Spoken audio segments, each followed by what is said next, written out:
dari kelompok 10 akan mempraktekkan pertumbuhan dan perkembangan hewan dan juga tumbuhan. Namun sebelum itu, izinkan kami untuk memperkenalkan diri terlebih dahulu. Perkenalkan, nama saya Ibu Sayu Meridian Hayani, absen 11. Perkenalkan, nama saya Dima Dwi Kartini, nomor absen 12. Perkenalkan, nama saya Putri Dewi Maharani, nomor absen 33. Perkenalkan, nama saya Rizky Ayu Purnami Jepet, nomor absen 34. Simak video berikut. Langkah yang pertama, kita siapkan alat dan bahan terlebih dahulu. Yang pertama, kita siapkan 2 wadah, air, kacang hijau, kapas, dan sendok. Kemudian kita ke langkah-langkahnya. Kedua tempat tadi kita bagi untuk 2 tempat, yaitu gelap dan terang. Caranya yakni ambil kapas, letakkan pada tempat,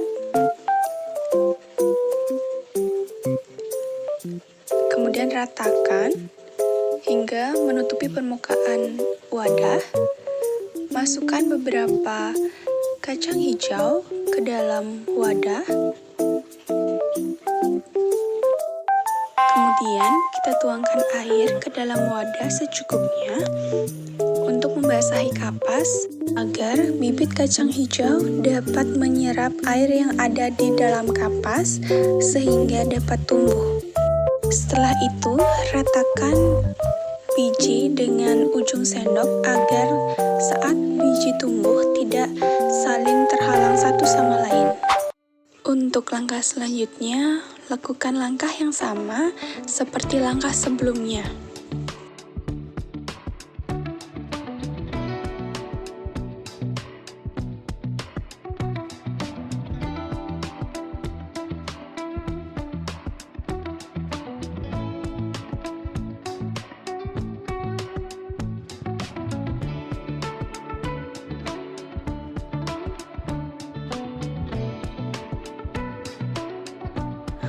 Letakkan bibit pada tempat yang gelap seperti ruangan yang gelap, di bawah kolong meja, ataupun tempat gelap lainnya. Selanjutnya, letakkan bibit lainnya pada tempat yang terang seperti di luar ruangan. Hal ini dilakukan untuk melakukan perbandingan antara pertumbuhan bibit pada tempat gelap dengan pertumbuhan bibit pada tempat yang terang.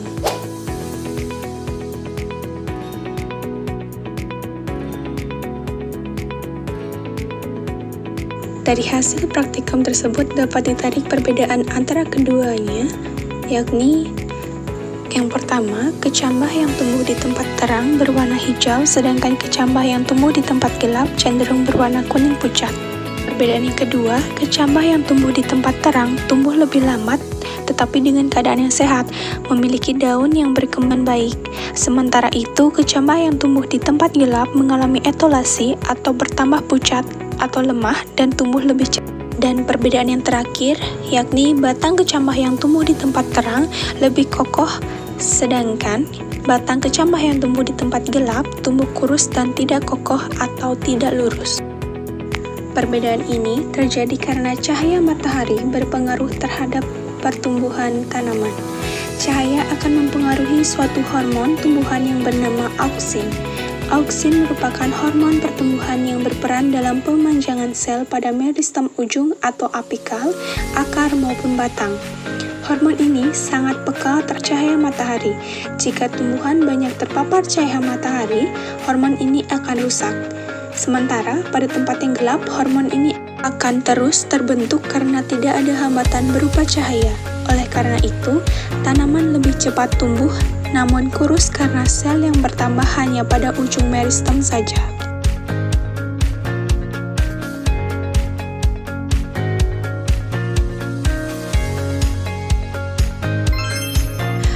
Katak adalah ordo terbesar dan kelompok amfibi.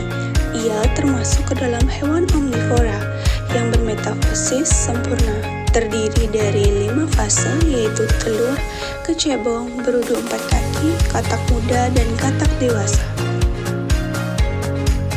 Langkah yang pertama, siapkan wadah, tuangkan air ke dalam wadah,